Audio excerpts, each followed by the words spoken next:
आप सभी व्यूवर्स का हमारे YouTube चैनल में स्वागत है, वेलकम है। दोस्तों, इस वीडियो के माध्यम से हम बिहार शिक्षक बहाली 2019-20 के संबंध में कुछ महत्वपूर्ण सूचना या जानकारी देने वाले हैं। दोस्तों, जैसा कि आप लोगों को मालूम ही है कि बिहार शिक्षक बहाली प्रक्रिया 2019-20 मेधा सूची के प्रकाशन के बाद अगले आदेश तक स्थगित कर दी गई है।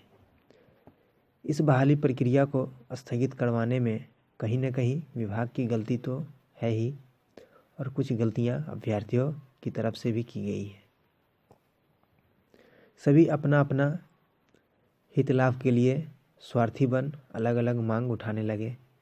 खैर, जो बीत गया वो तो वापस नहीं आने वाला है, लेकिन अभ्यर्थियों के द्वारा फिर से एकजुटता दिखाई जा रही है। सभी के द्वारा आंदोलन किया जा रहा है। अपनी मांग को पूरी करवाने के लिए आवाज़ बुलंद की जा रही है। अभ्यर्थियों के द्वारा संघर्ष और प्रयास किया जा रहा है। फिर से स्थगित बहाली प्रक्रिया 2019-20 को शुरू करने के लिए अभ्यर्थियों के द्वारा सचिवालय और शिक्षा विभाग का चक्कर लगाया जा रहा है। एक समूह में अभ्यर्थी इकट्ठा होकर शिक्षा विभाग के आला अधिकारियों से मुलाकात कर रहे हैं। अभ्यर्थियों के द्वारा मौखिक एवं लिखित रूप में शिक्षा विभाग को बिहार शिक्षक बहाली प्रक्रिया 2019-20 से संबंधित के हालात के बारे में अवगत कराने की कोशिश की जा रही है। अभ्यर्थियों के द्वारा लगातार निरंतर संघर्ष एवं प्रयास किए जा रहे हैं ताकि स्थगित बहाली प्रक्रिया पुनः शुरू हो सके और सभी अभ्यर्थियों का नियोजन हो सके। अभ्यर्थियों के द्वारा किए जा रहे लगातार प्रयास एवं संघर्ष का परिणाम देखने को मिल रहा है। शिक्षा विभाग की तरफ से स्थगित बिहार शिक्षक नियोजन प्रक्रिया 2019-20 को पुनः शुरू करने के संकेत मिले हैं। शिक्षा विभाग इस मुद्दे पर स्वयं गंभीर दिखाई दे रहा है। शिक्षा विभाग स्थगित बिहार शिक्षक बहाली प्रक्रिया 2019-20 को पुनः शुरू करने का प्रयास कर रहा है। NIS DLED को बहाली में शामिल करने का जो मामला है, इस संबंध में हाई कोर्ट ने NIS DLED वाले अभ्यर्थियों को बहाली में शामिल करने का जो आदेश दिया है, इसके खिलाफ सरकार डबल बेंच में अपील करने जा रही है। अपील के बाद जो निर्णय आएगा उसके बाद स्थगित बिहार शिक्षक बहाली प्रक्रिया पुनः शुरू की जाएगी।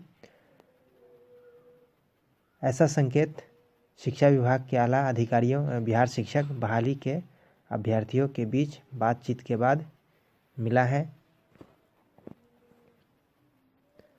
शिक्षा विभाग की तरफ से यह कहा गया है कि सभी अभ्यर्थी धैर्य और शांति बनाए रखें। उनके हितों की रक्षा के लिए विभाग तत्पर है और वचनबद्ध है।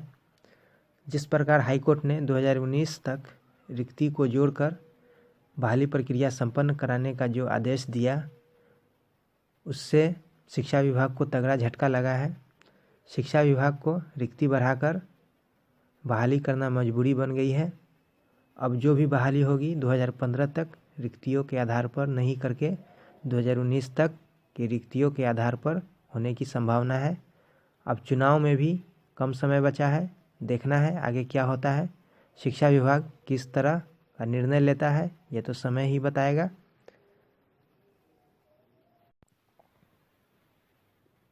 तो दोस्तों, उम्मीद कर सकते हैं कि शीघ्र ही स्थगित बिहार शिक्षक बहाली प्रक्रिया पुनः शुरू होने की संभावना है, लेकिन कब तक शुरू होगी, 1 महीने में या 2 महीने में, इस पर संशय बना हुआ है। ये जानकारी आप लोगों को कैसी लगी, आप लोग कमेंट बॉक्स में अपनी राय दें। जानकारी अच्छी लगी हो तो वीडियो को लाइक कीजिए और शेयर कीजिए। साथ ही हमारे चैनल को सब्सक्राइब भी कर दीजिए और बेल आइकन को भी प्रेस कर दीजिए ताकि जब भी हम वीडियो अपलोड करें तो इसका नोटिफिकेशन आप लोगों तक तुरंत पहुंच जाए। हमारे साथ यूं ही जुड़े रहें। इसी तरह नॉलेजफुल और यूजफुल वीडियो आप लोगों तक हम पहुंचाने की कोशिश करते रहेंगे। वीडियो देखने के लिए धन्यवाद।